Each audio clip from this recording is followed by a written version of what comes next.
Hello, welcome to the channel. Today in this video I'm going to be making this hammer. You've probably seen this on Make It Custom. So he was making these at one point. I know he now actually sells them. I made this one in 2022, so I made this last year. I recently had Tom here working on his car, and he saw this hammer and he took a liking to it. He said if you fancy making another one, I'd be really like one of those. So I just thought I'd make a video of how I made it, where I got the aluminium from and the nylon. So yeah, let's get into it. So this is pretty much all the kit that we're going to need to make it. I know we're going to be using the lathe and the mill as well, but generally this is all we need. Material wise, I have some round stock there that I got from Rapid Metals, same with the nylon. Right, I have some aluminium in the jaws of the lathe at the moment. Ignore the cross on there because that's definitely not in the centre. Notch it down a few gears. That's better.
Strap my heart up.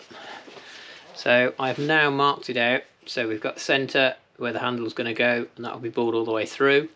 We've got the parallel lines either side where I'm going to put the logo in stamp in either side. So I'm now going to put it on the milling machine behind me.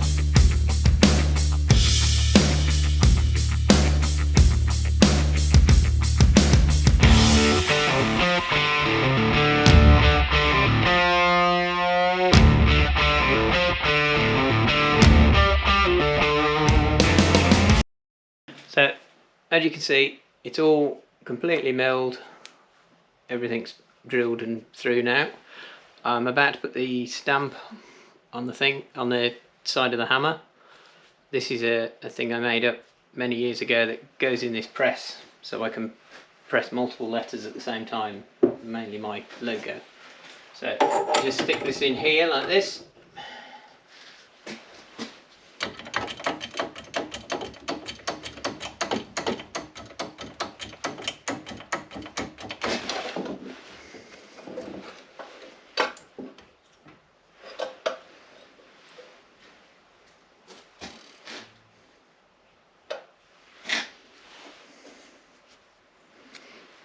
As you can see, hopefully you can see, that's Creations down the side. I'll put the SW at the front, and then I'll just put the date on the back. So with that all pressed, I'm going to take this protective masking tape off and have a look, see what it's like underneath. Hopefully all the aluminium that I've polished will have survived. I might have to do a bit of a polish up, but hopefully it'll all look good underneath. Here we have 3 blocks of nylon that I've just cut to length. Unfortunately I've had to use a hacksaw because my bandsaw has decided to blow up today. So I'll be replacing the motor on that very soon. I'm just going to stick these in the lathe and face them off.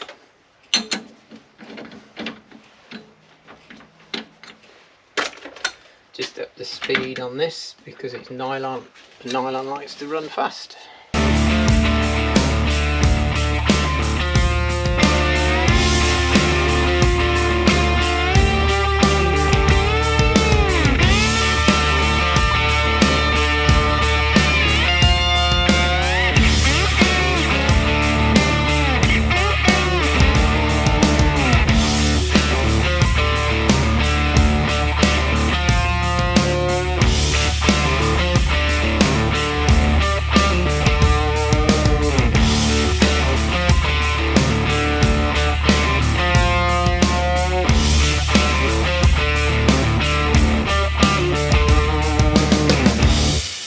So you've just seen me on the lathe turning this end up.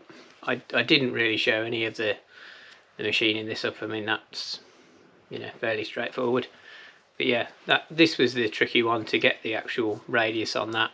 But now it's all been radiused and polished.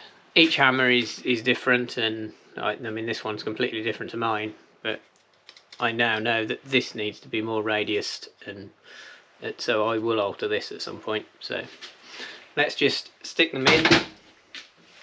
So it is just a case of pushing the ends in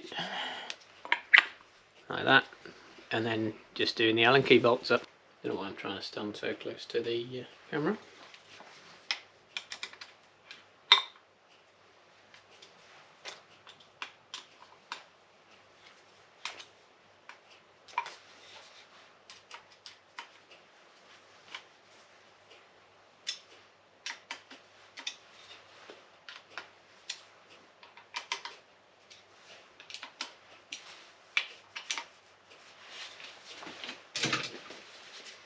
So there we have one tucking hammer. They're quite nicely balanced. So yeah, there's the first one, and there's the second one. So this will be making its way to Tom at some point. So I hope you enjoyed the video. Please don't forget to like and subscribe. It really helps the channel. I'm getting close now to the 1,000 subscribers, so I have got a 1,000 subscriber video that I have nearly finished, which is another big project to come into the, well, I say to come into the workshop, it doesn't actually fit in the workshop, so I'm still trying to work out how I'm going to build this project. But it is one of those projects that I've always been interested in, but never thought I'd own. So when the opportunity came up, so yeah, look out for that one. So as soon as I've hit 1,000 subscribers, I will post that video out. Right, thanks for watching. Catch you on the next one.